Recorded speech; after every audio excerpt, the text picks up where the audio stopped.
Hace casi 5000 años, en los albores de la historia, una civilización extraordinaria emergía en Egipto a orillas del Nilo. Los monumentos que han sobrevivido hasta nuestros días siguen despertando nuestra admiración, pero también nuestra curiosidad.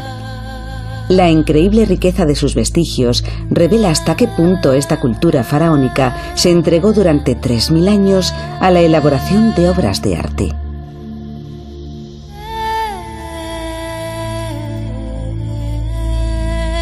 Tras esta vasta creación se encuentra el gran artífice, el hombre casi siempre anónimo que, ayudado por una caña afilada o un pincel, propició el nacimiento del arte egipcio. El grabado de una estela encontrada en Abidos muestra a uno de estos hombres sentado junto a su mujer. En los jeroglíficos tallados en piedra, él mismo describe sus habilidades. Sé calcular las dimensiones y remodelar las piezas para que encajen en su lugar. Domino la postura de las figuras masculinas y el talle de las femeninas, la pose de las 11 aves rapaces, el movimiento de los brazos de un cazador de hipopótamos y el de las piernas de un corredor. Sé cómo preparar los pigmentos para que se derritan sin el concurso del fuego y para que sean insolubles en el agua. Nadie más sabrá estas cosas, salvo yo y mi hijo mayor, a quien el Dios ordenó que se convirtiera en mi pupilo. Los escribas del antiguo Egipto.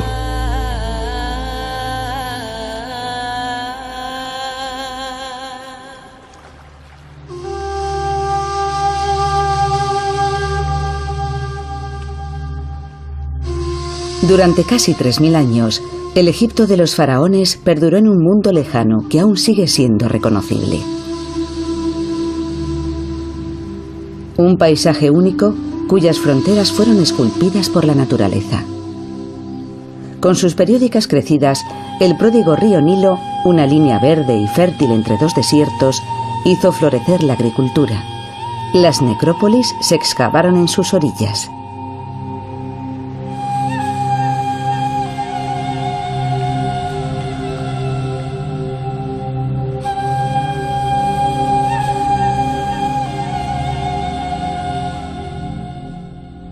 En las extraordinarias ruinas que aún se siguen descubriendo, apenas encontraremos un muro o una columna que no contenga una inscripción o el trazo de algún dibujo.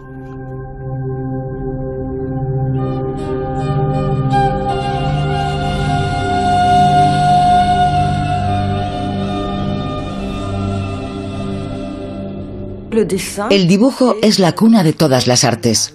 Cualquier obra arquitectónica, ya sea un bajorrelieve o una estatua, tiene su origen en un dibujo previo.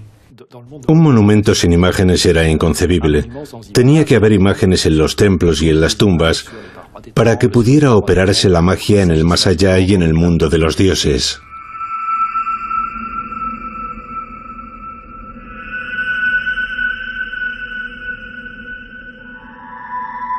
La necrópolis del Imperio Antiguo, que alberga las tumbas de altos funcionarios, está en la región de Saqqara, en el norte de Egipto, cerca de la pirámide del faraón Zoser.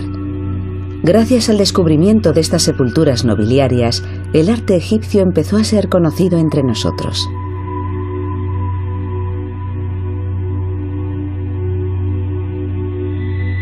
La mastaba egipcia constaba, en primer lugar, de una capilla funeraria dedicada al difunto, a la que solían acompañar varias estancias.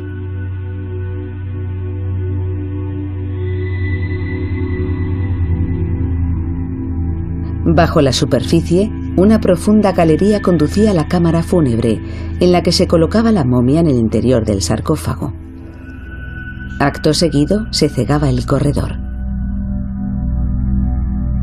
Cada uno de los niveles era decorado con una serie de dibujos, bajorrelieves e inscripciones, siempre siguiendo unas precisas normas gráficas.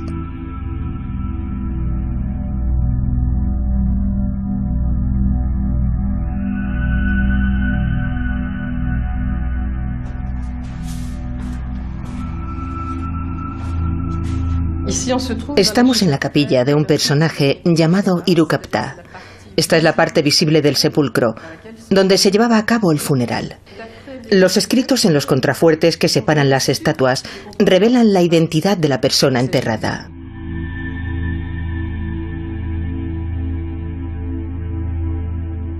Su vida transcurrió alrededor del año 2500 a.C. Delante de esta puerta falsa se colocaban mesas de ofrendas en las que se depositaba comida a diario para que nunca le faltara el sustento en la otra vida. Aquí vemos sus principales cargos. Era un sacerdote Wab, el carnicero jefe del palacio real, agraciado por el gran dios con el título de Imaru. Y aquí está su nombre, Hirucapta. La imagen tenía que ir acompañada de un texto, de lo contrario no servía para nada. Nunca encontraremos una estatua en la que no conste su nombre. Sin una inscripción, la estatua era una cosa inútil, y para el escultor egipcio, algo carente de vida. La imagen debe poseer una leyenda que puede ir en el bajorrelieve, la pintura o la escultura. Sin ella es una materia inerte. El propósito de estas imágenes es describir quién era Hirucapta. Sí, nos dicen que era el carnicero jefe en el palacio real. Nos explican quién era él en vida. Pero también nos muestran todos esos elementos materiales y decorativos destinados a perpetuar la existencia del difunto.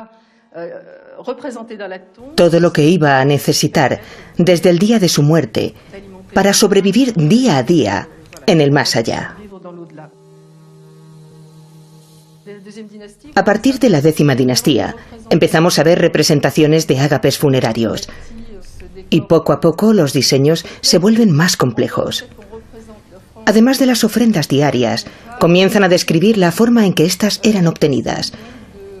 Y así encontramos secuencias enteras que recrean la agricultura, la artesanía y la pesca.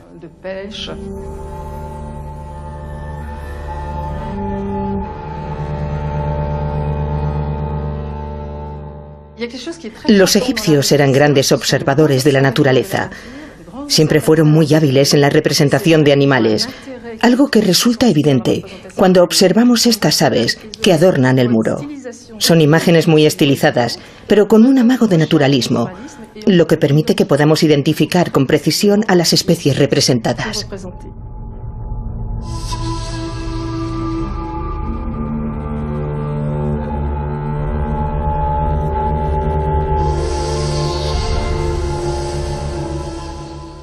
El objetivo de los artistas era que el difunto estuviera rodeado en su capilla por las representaciones egipcias del paraíso. De nuevo observamos la condición esotérica y mágica de los dibujos, o usando una expresión un poco más enrevesada pero muy utilizada hoy en el mundo de la pintura, su aspecto performativo o realizativo, que consiste en que las imágenes cobran vida y se transforman en reales por el mero hecho de ser dibujadas. En los textos de las pirámides aparecen imágenes de víboras con cuernos. Son víboras letales y dibujarlas las convierte en algo real, constata su peligro extremo. Y así son representadas con un cuchillo incrustado en la cabeza, ya que deben ser sacrificadas para evitar que hagan daño al difunto en la otra vida. Algo que nos muestra esa forma de insuflar vida a los motivos representados en el arte del antiguo Egipto.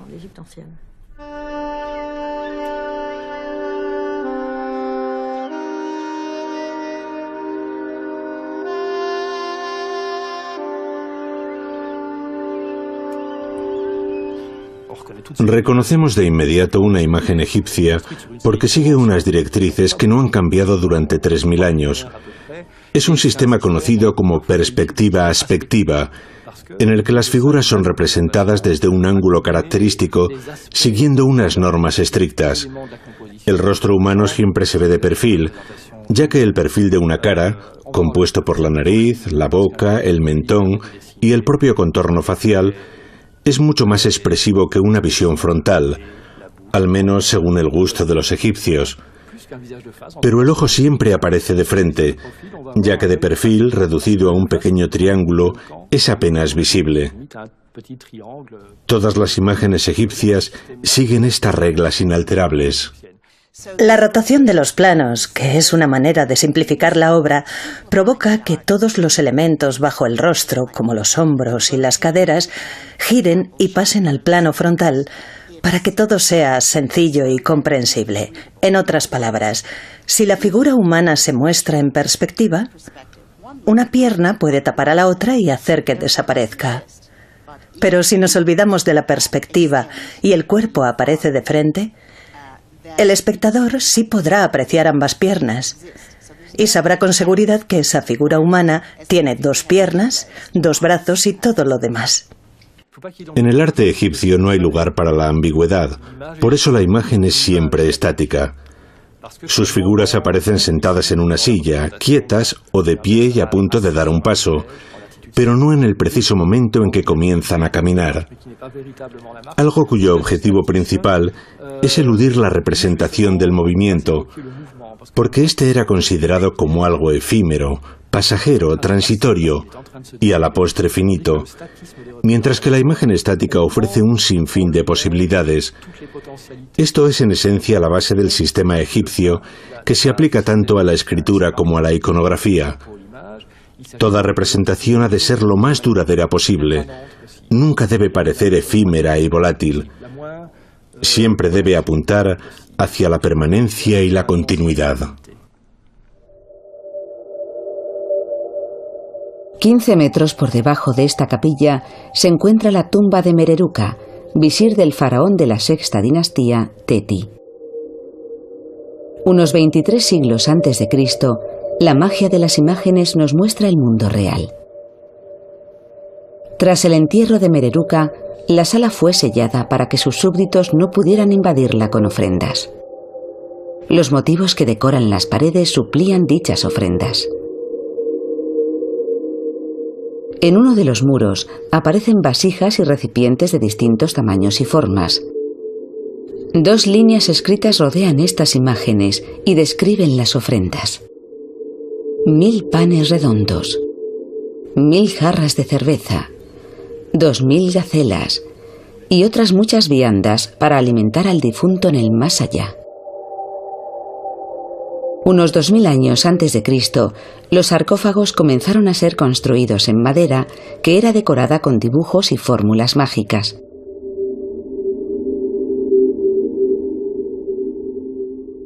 El cuerpo momificado del difunto descansaba en su interior, preparado para desafiar al tiempo.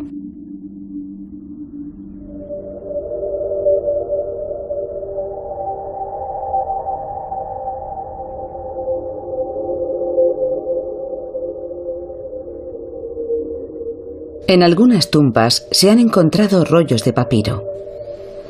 Estos manuscritos pertenecen al Libro de los Muertos, cuyo nombre original es a menudo traducido como el libro de la salida a la luz del día.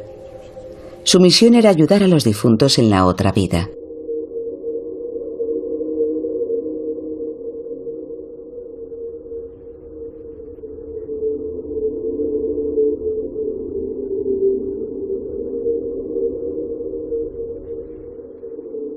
Algunos de estos manuscritos contenían hasta 165 capítulos, como el que se exhibe en el Museo del Louvre, cuya longitud supera los 20 metros.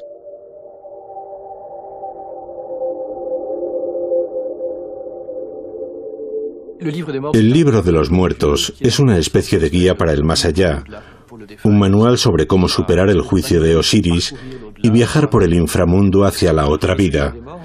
Se compone de textos e imágenes que se complementan entre sí siguiendo un patrón regular, muy diferente al que aparece en los muros de templos y tumbas, porque aquí son presentados como elementos separados de un mismo libro iluminado. Las ilustraciones no se integran en el relato, simplemente lo acompañan. La imagen y el texto no se acoplan en gran medida, al contrario de lo que podemos ver en las paredes de tumbas y templos. Cada imagen actúa como un signo gráfico, y así encontramos patos, chacales, un buitre, un arroyo, una boca. Son signos jeroglíficos, Pero también son imágenes, ya que podemos identificar de forma rápida a qué elemento corresponden, ya sea del campo, de la flora o de la fauna egipcias. Así que en el preciso momento en que sintieron la necesidad de escribir, también tuvieron que aprender a dibujar. Podían escribir una palabra de 36 maneras diferentes. Podían alargarla multiplicando los signos o reducirla prescindiendo de unos cuantos. Era un sistema muy flexible que permitía mejorar el aspecto visual del texto. Los manuscritos egipcios siempre están muy bien distribuidos. Las columnas tienen una rectitud asombrosa y la longitud de las líneas no varía. Y eso es así porque el escriba dominaba el juego de imágenes y signos gráficos y estiraba o acortaba las palabras dependiendo del espacio disponible. Los egipcios empleaban el mismo término para los verbos escribir y dibujar. Decían shesh, que se podría traducir como trazar. Esta raíz común confirma la estrecha relación entre la escritura y el dibujo en el antiguo Egipto.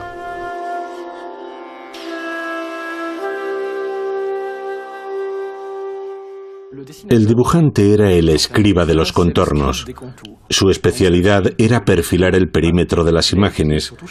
Por eso llamamos a esta figura el escriba de los contornos, dada la ambigüedad que caracteriza a los oficios de escriba y dibujante. Entre ambas profesiones no existía una separación clara. El escriba dibujaba y el dibujante escribía. Es algo que se ve muy bien cuando observamos, por ejemplo, los documentos de Deir el-Medina, un poblado tebano de artesanos que decoraron las tumbas del Valle de los Reyes y de los grandes mandatarios del Imperio Nuevo. Entre ellos han aparecido numerosos dibujos que nos revelan que sus autores sabían escribir y que incluso jugaban con las palabras. Combinaban con gran destreza el texto y las imágenes, dominaban el lenguaje, sabían escribir. No había, por tanto, una distinción clara y palpable entre los oficios de escriba y dibujante. Todo esto nos hace plantearnos qué relación jerárquica existía entre el escriba y el dibujante. Echando un vistazo a muchas de las obras que hemos estudiado, podemos deducir que no existía un sistema jerárquico entre ambos, como sí lo habría después en Europa. En la Edad Media, por ejemplo, los dibujantes no tenían por qué saber escribir. Sabemos que en el antiguo Egipto no era así, pues el estudio minucioso de sus abundantes monumentos funerarios nos ha permitido descubrir que los mismos dibujantes que decoraban las paredes de las tumbas debían escribir también las leyendas jeroglíficas. Gracias a Champollion y sus discípulos, hoy podemos entender la escritura egipcia y hemos advertido grandes errores, no solo de ortografía, sino también de gramática.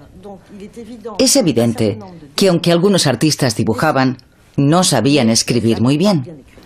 Tenían un conocimiento rudimentario del signo gráfico, pero eran mejores dibujantes que escribas. Gracias a los documentos literarios redactados por escribas, sabemos que su misión no se reducía a ayudar al gobierno en la recaudación de impuestos. También hubo una categoría de escribas que se dedicaron a la transmisión de textos literarios y de carácter moral. Son los que conocemos como textos sapienciales, que recogían para las futuras generaciones las normas y preceptos morales que regían la sociedad egipcia. Los autores de estos textos formaban parte sin duda alguna de la élite del oficio, así que podemos afirmar que, excepciones aparte, los escribas estaban un poco mejor considerados que los dibujantes, ya que para ejercer su profesión, los dibujantes no siempre tenían que saber escribir.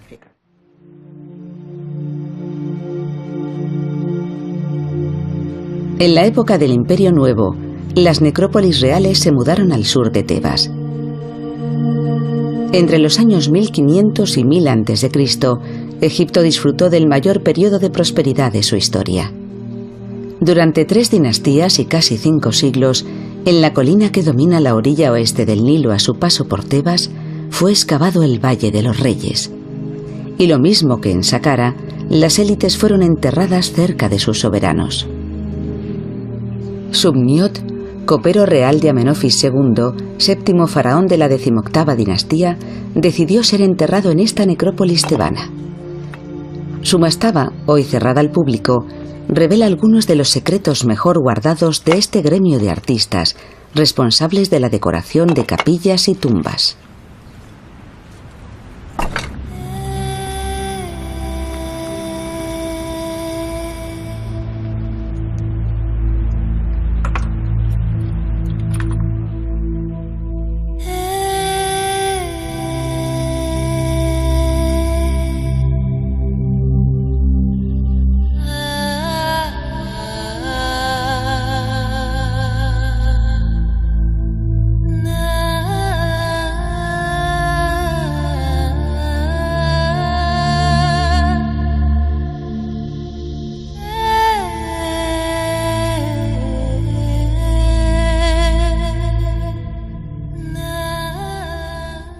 Es una tumba excepcional.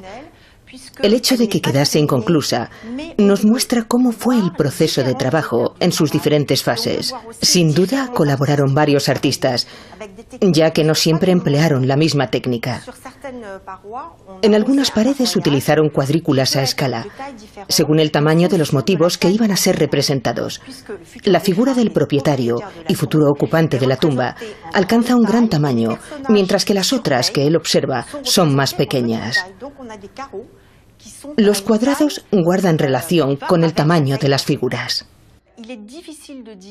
Es difícil determinar con exactitud en qué momento se aplicó la pintura, ya que cada escriba tenía su propia manera de trabajar. Algunos completarían directamente el dibujo, pero otros prepararían un pequeño esbozo sobre el que aplicar la pintura y darían el toque final, delineando con precisión la silueta. Dudo mucho que hubiera reglas fijas. Los pigmentos que utilizaban con más frecuencia eran los de origen mineral, que los egipcios podían obtener sin grandes dificultades. Los ocres y todos los elementos que contienen una base de cobre se encontraban en el medio natural. Los ocres eran los colores más estables, y también los rojos y los verdes. El negro, en cambio, se obtenía del humo, y era mucho más inconsistente. A veces se borraba solo con pasar la mano por encima. Y eso explica que su conservación no sea la ideal en muchas ocasiones. El estilo cambia en función del periodo. Desde el momento en que accedemos a una tumba, podemos saber si pertenece a la 18ª o 19ª dinastía. Para mí, la 18ª representa el momento cumbre. Sus obras poseen unos acabados preciosos, un dibujo muy preciso y una delicada aplicación del color. La tumba de Horemheb presenta una policromía deslumbrante.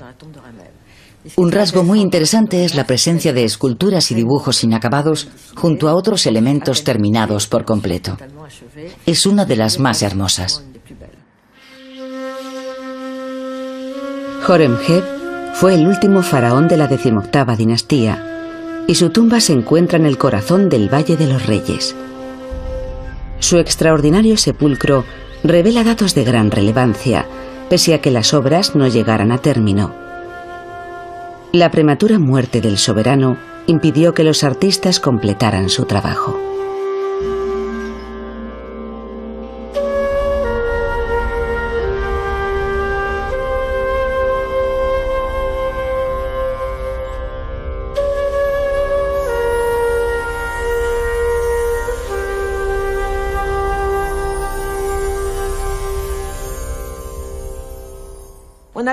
Gracias a la documentación descubierta en relación con el Valle de los Reyes y Deir el-Medina, sabemos que en los trabajos de construcción la mano de obra era dividida en dos grupos con diferentes cometidos. Y era habitual la existencia de una gran rivalidad entre los capataces de ambos equipos. Los obreros que se ocupaban de las tareas básicas, como los canteros, horadaban la montaña para excavar el corredor de acceso a la tumba, que también debía ser excavada. Durante la 20ª dinastía se emplearon equipos de 120 hombres, 60 en cada flanco, a los que se sumaban los capataces y los escribas, que cada mañana pasaban lista, tomaban notas y llevaban a cabo un registro del proceso que hoy conocemos gracias a los papiros encontrados. A su debido tiempo, los equipos recibían la visita del visir o del faraón con el fin de confirmar los diseños que ilustrarían columnas y paredes, para lo cual se contaría también con el concurso de los capataces. En concreto, el plan iconográfico para esta tumba real se basaba en las imágenes de los libros funerarios de la época: el libro de los muertos, el libro de las cavernas y unos cuantos libros funerarios, generalmente compuestos de 12 capítulos que se correspondían con las 12 horas de la noche. El faraón era representado haciendo frente a un sinfín de dificultades que acababa por superar, alcanzando así el reino de Osiris. Todo se ejecutaba al pie de la letra, siguiendo las normas establecidas. Una vez decidido el plan iconográfico, los artistas empezaban a trabajar. Fueron varias las manos que ejecutaron la obra. El primer turno era para los aprendices, que eran relevados por una mano más experta. El maestro daba el toque definitivo. Aquí podemos apreciar que el primer trazo en rojo fue corregido por el maestro con otro en negro.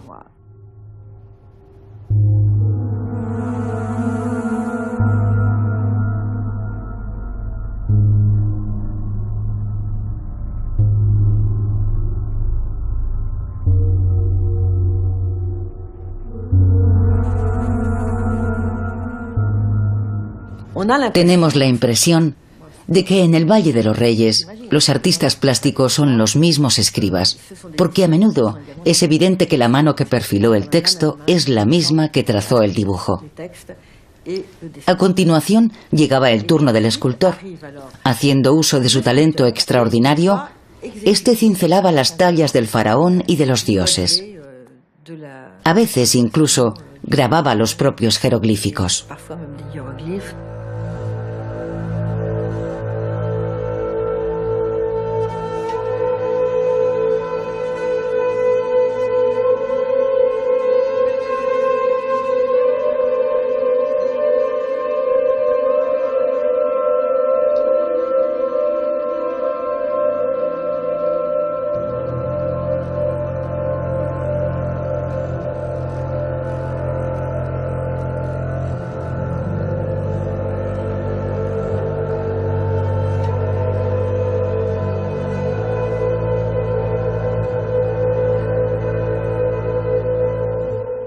Y por último, el pintor lo coloreaba todo.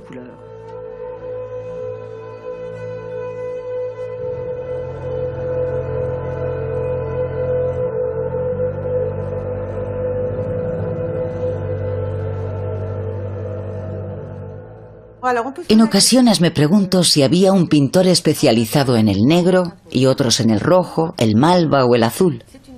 Es una pregunta sin respuesta, ya que no hay ninguna mención directa en los textos, pero puede que para acelerar el proceso sí hubiera pintores expertos en un solo color, como el que trazó esa última pincelada en negro. Una de las tumbas más extraordinarias es la de Ramsés, en la necrópolis tebana. Lo que más me maravilla de ella es ese trazo tan sencillo sobre las figuras en bajo relieve. Solo los ojos son realzados con un toque de negro, sin agregar más colores.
Para la construcción y decoración de las tumbas se reunió a todos los artesanos y se les dio alojamiento en Deir el Medina. Al poblado solo se podía acceder a través de una única puerta custodiada día y noche. Los restos arqueológicos revelan que bajo el reinado de Ramsés II había un total de 68 viviendas que llegaron a ocupar hasta 120 familias. Era una comunidad hasta cierto punto privilegiada, como revelan muchos de los documentos encontrados. Se regía según una serie de normas sociales y sus miembros eran abastecidos y protegidos por el propio gobierno.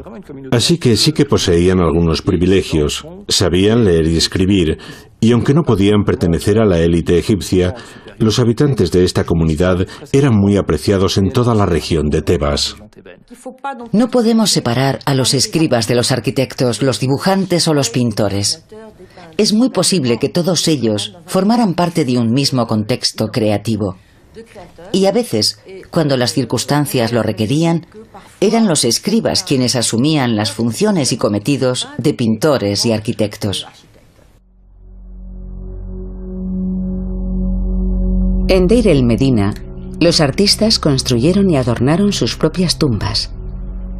Una de ellas, descubierta en 1906 por Ernesto Schiaparelli, da fe del prodigioso ascenso de un escriba de contornos, convertido en arquitecto. El fabuloso inventario de la tumba intacta de Ka puede contemplarse hoy en el Museo Egipcio de Turín. Entre todas las piezas halladas, destaca la escultura erguida del arquitecto Ka.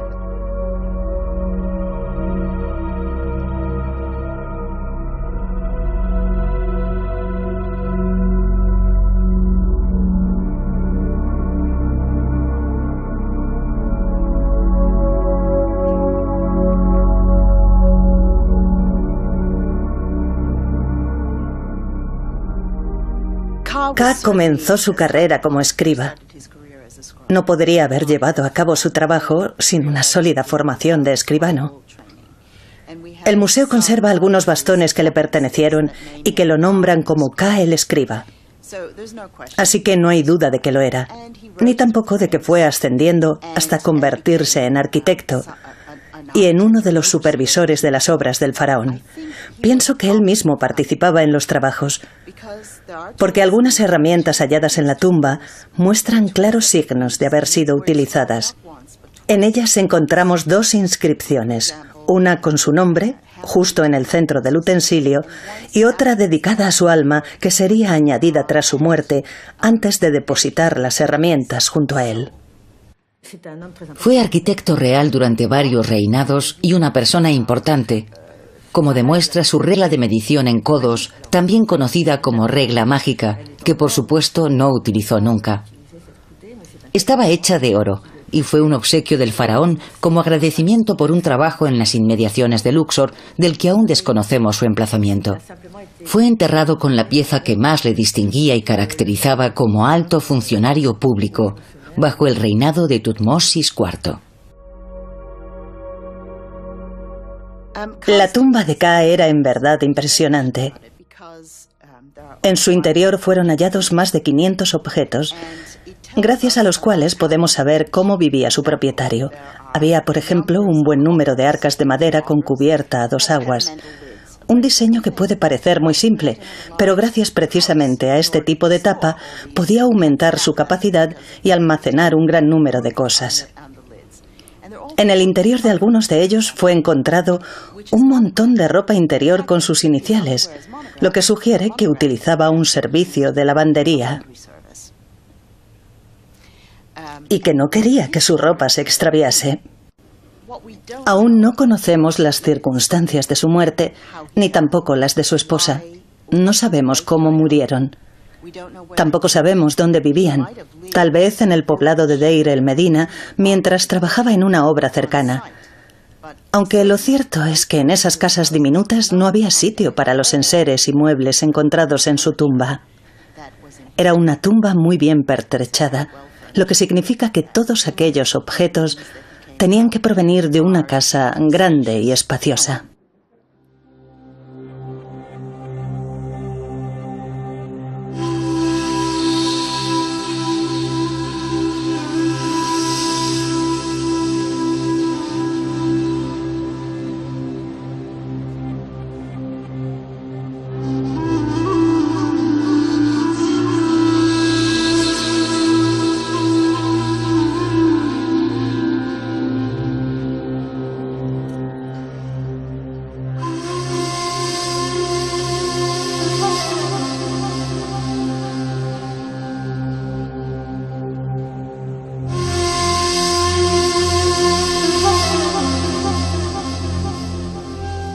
Lejos de las riberas del Nilo y sus necrópolis, bajo otra pirámide, el escriba sentado sigue ennobleciendo las galerías del Museo del Louvre con su enigmática presencia. Ese mundo desaparecido, en el que el arte tenía un papel tan relevante, sigue despertando el interés de Guillemet Andró-Lanoë, que ahora ultima una exposición sobre los escribas de contornos y la importancia del dibujo en el antiguo Egipto. Al hilo de la muestra, los laboratorios del Centro de Investigación y Restauración de los Museos de Francia están concentrando sus esfuerzos en estas lascas de piedra cubiertas de pintura. Estos fragmentos calcáreos, conocidos como óstraca, aparecieron en grandes cantidades en un pozo cercano a Deir el Medina. Suponen una nueva y compleja fuente de información y generan numerosos interrogantes sobre el entorno y la personalidad de los dibujantes.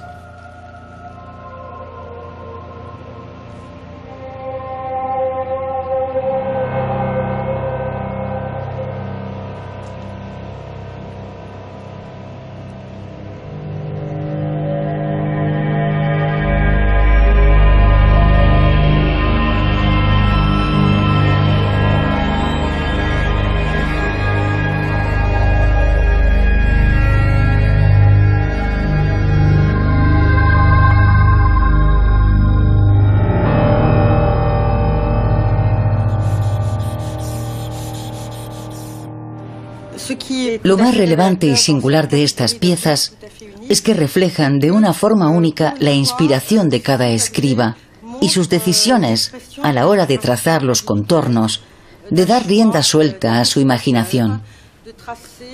No lo hacían en papel porque entonces no existía, sino en lascas de piedra o vasijas de barro. No parecen ilustraciones extraídas de alguna fábula antigua parecida a las de Esopo o La Fontaine. Quizás sean la prueba de una cultura oral que no ha llegado hasta nosotros y que nunca podremos conocer. En mi opinión, son el reflejo espontáneo de un momento creativo, la expresión del talento de unos cuantos artistas y artesanos que se abandonan al dibujo satírico para su propio disfrute y entretenimiento. Hay que recordar que estaban sometidos a mucha presión debido a los estrictos códigos de conducta. El hecho de que utilizaran los óstraca es fácil de entender, ya que el papiro era caro y difícil de conseguir. Así que era más sencillo escribir en las piedras, que se convertían así en una especie de bloc de notas. Estas ilustraciones en los óstraca eran como bocetos hechos en papel, pero no sabemos si escondían algún propósito específico. Cuanto más avanzamos, más cosas ignoramos. Su extremada precisión y el uso de los colores demuestran que esto no se hizo en 3 minutos. Su realización delata un consumado dominio de la técnica. Sí, y mira con qué sutileza han aplicado la policromía, sin el más mínimo fallo.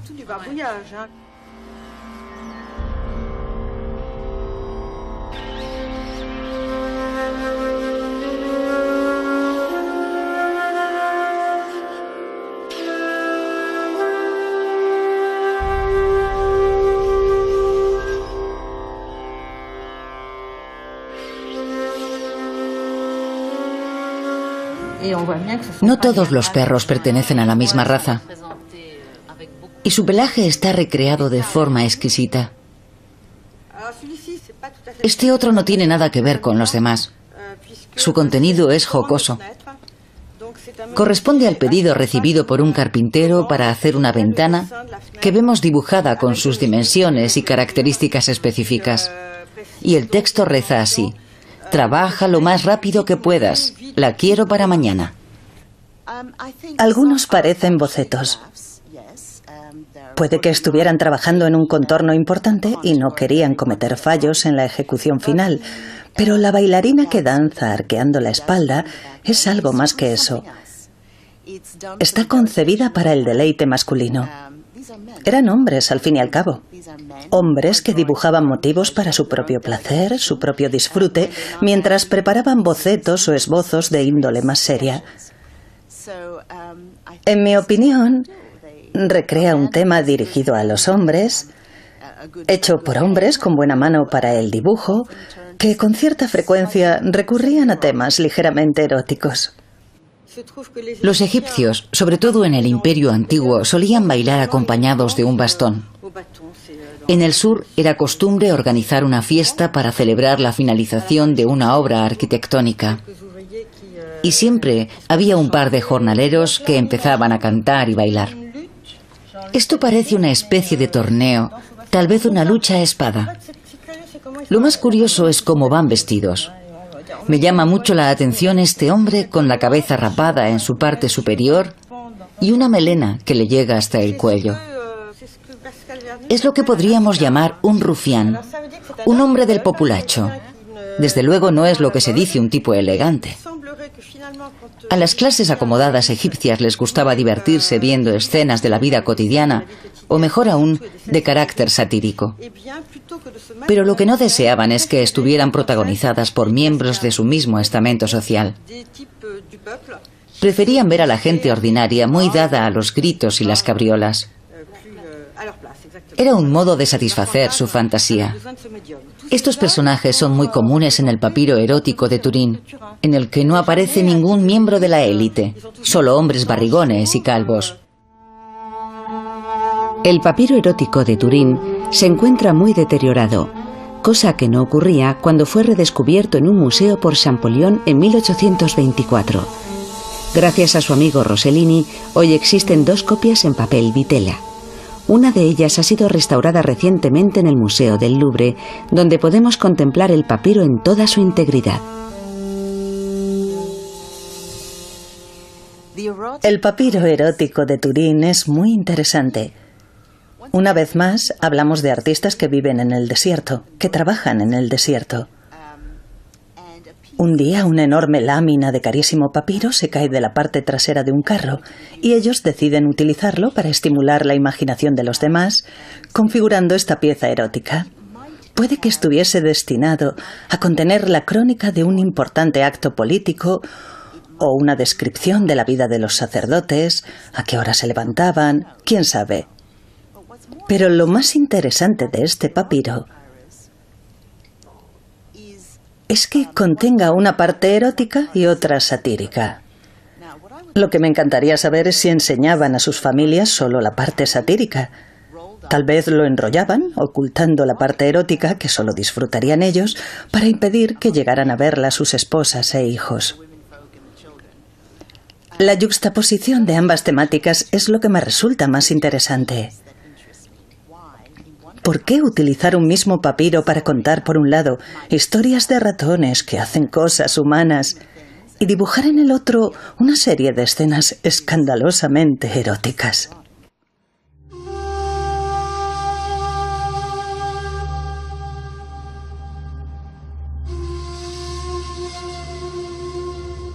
Varios museos europeos, incluido el Museo Real de Arte e Historia de Bruselas, han colaborado en la exposición sobre el arte de los contornos en el Antiguo Egipto. Algunas obras han tenido que viajar hasta el Museo del Louvre.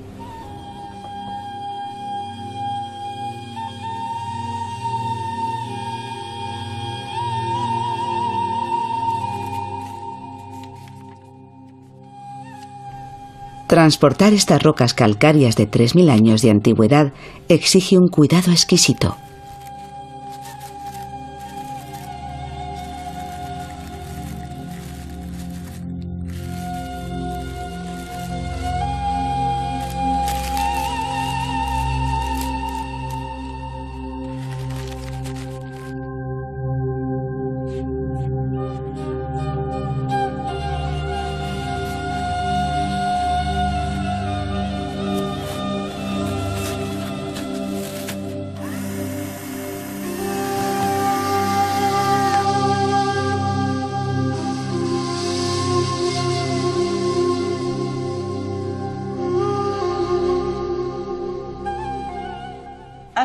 Esto es muy interesante. Estas 2 piezas que tenemos aquí están fabricadas en madera. Los trazos son preciosos. Y aunque en principio la madera es solo el lienzo, las vetas juegan un papel destacado. Sus elegantes líneas favorecen la composición, logrando transmitir mucho más que una idea. Transmiten una emoción. No sé si será posible, pero deberíamos intentar que fueran expuestas una junto a la otra. Vamos muy justos despacio, pero cambiando un poco el orden tal vez lo consigamos. Esto me encanta. Y aquí tenemos uno de los inmortales de la colección del Louvre, un magnífico ostracón de piedra caliza brillante. Estamos casi convencidos de que es un retrato de Ramsés VI.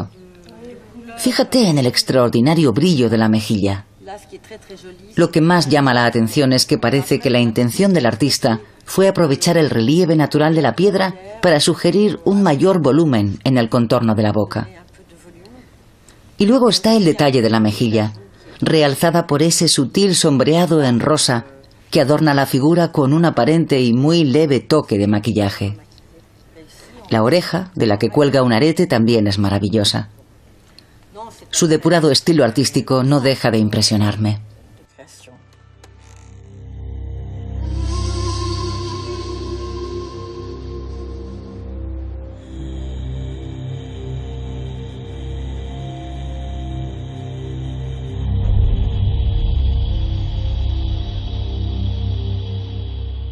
El sistema gráfico egipcio combinaba imágenes y signos de escritura. A lo largo de su historia, y estamos hablando de cerca de 3000 años, el lenguaje fue evolucionando. Es cierto que añadió símbolos gráficos que no existían al principio, pero se fueron agregando muy poco a poco, durante siglos. El sistema en conjunto continuó siendo básicamente el mismo, pues apenas añadía elementos nuevos y eliminaba muy pocos de los antiguos. Desde la época más remota, en torno al año 3000 a.C., hasta la época grecorromana, no hubo modificaciones de peso en el sistema gráfico, como tampoco las hubo en la política o las creencias religiosas. Todos los principios fundamentales que existían en las antiguas dinastías siguieron aplicándose en el período helenístico. Varias potencias extranjeras lograrían dominar Egipto, como asirios, persas, griegos y romanos. Pero todas esas culturas terminaron adaptándose a la estructura básica de la civilización egipcia. Los sistemas de escritura y dibujo que constituyen la columna vertebral de su modo de expresión, tanto en términos políticos como religiosos, apenas variaron con el paso del tiempo. Aquella civilización que aplicaba los principios fundamentales del arte figurativo nos legó imágenes memorables. Y sin embargo, la palabra arte entonces no existía. La noción del arte por el arte era ajena a la mentalidad egipcia, que consideraba que el trabajo de los escribas de contornos, de pintores, escultores, orfebres y hasta arquitectos tenía un fin más elevado: convertir en eterno lo real e inmortalizar la vida. Todas las obras de arte egipcias fueron fruto de la creatividad de seres humanos. Y el hecho de que estuvieran tan obsesionados con la representación de un paraíso ideal, en el que no había trabajos agotadores, ni desastres naturales, ni enfermedades, no puede ser más que el reflejo de una tremenda ansiedad. Esas continuas recreaciones de lo ideal y lo absoluto revelan el profundo temor que sentían los egipcios al no saber qué iban a encontrarse en la otra vida.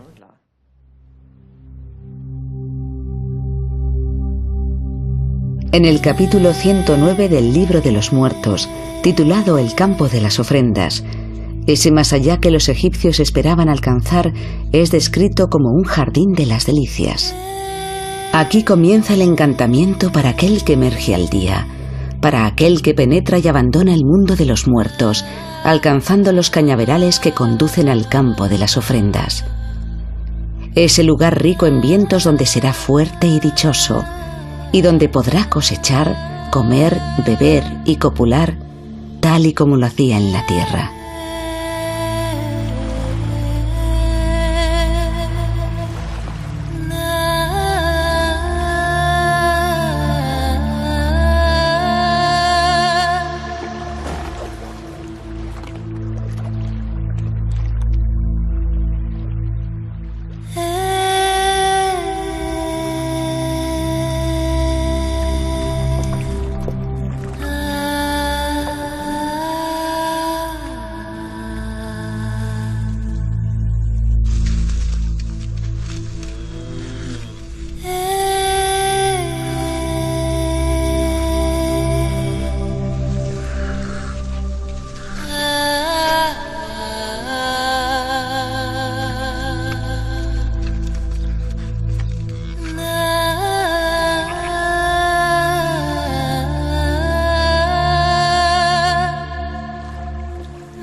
lejano que aún sigue siendo reconocible.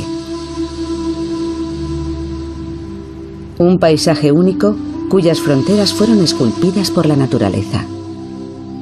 Con sus periódicas crecidas, el pródigo río Nilo, una línea verde y fértil entre dos desiertos, hizo florecer la agricultura. Las necrópolis se excavaron en sus orillas.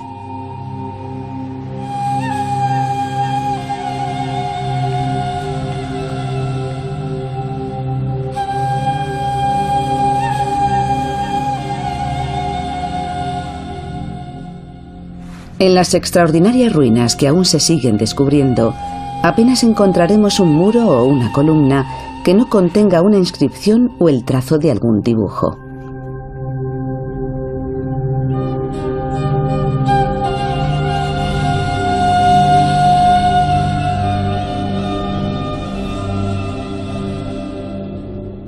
El dibujo es la cuna de todas las artes. Cualquier obra arquitectónica, ya sea un bajorrelieve o una... Jeroglíficos tallados en piedra, él mismo describe sus habilidades. Sé calcular las dimensiones y remodelar las piezas para que encajen en su lugar. Domino la postura de las figuras masculinas y el talle de las femeninas, la pose de las 11 aves rapaces, el movimiento de los brazos de un cazador de hipopótamos y el de las piernas de un corredor. Sé cómo preparar los pigmentos para que se derritan sin el concurso del fuego y para que sean insolubles en el agua. Nadie más sabrá estas cosas, salvo yo y mi hijo mayor, a quien el Dios ordenó que se convirtiera en mi pupilo. Los escribas del antiguo Egipto.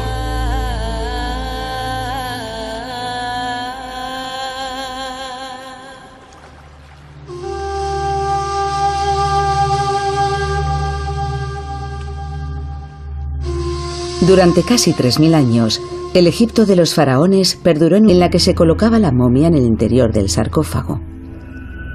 Acto seguido, se cegaba el corredor. Cada uno de los niveles era decorado con una serie de dibujos, bajorrelieves e inscripciones, siempre siguiendo unas precisas normas gráficas.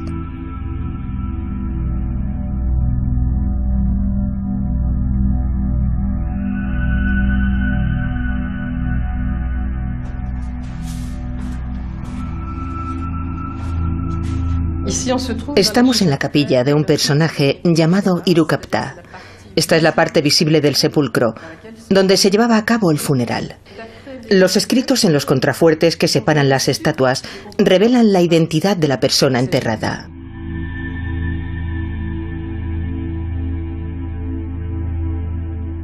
Su vida transcurrió alrededor del año 2500 a.C.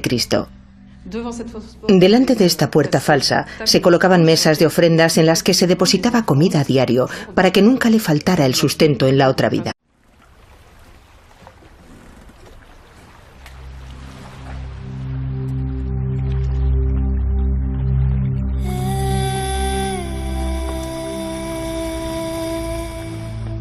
Hace casi 5000 años, en los albores de la historia, una civilización extraordinaria emergía en Egipto a orillas del Nilo.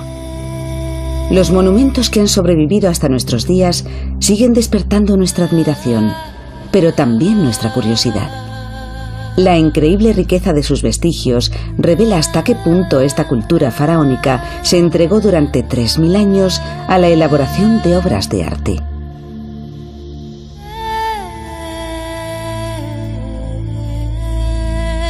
Tras esta vasta creación se encuentra el gran artífice, el hombre casi siempre anónimo que, ayudado por una caña afilada o un pincel, propició el nacimiento del arte egipcio.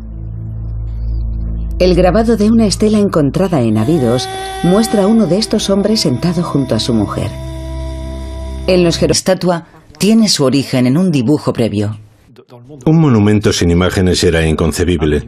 Tenía que haber imágenes en los templos y en las tumbas para que pudiera operarse la magia en el más allá y en el mundo de los dioses.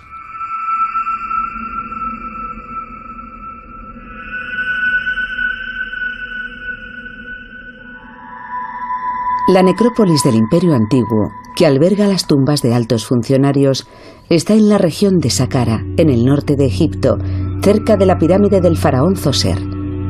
Gracias al descubrimiento de estas sepulturas nobiliarias, el arte egipcio empezó a ser conocido entre nosotros.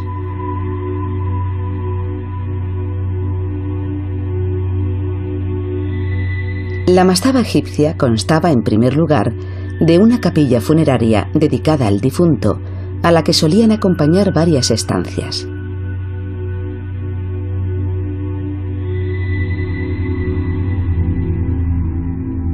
Bajo la superficie, una profunda galería conducía a la cámara fúnebre,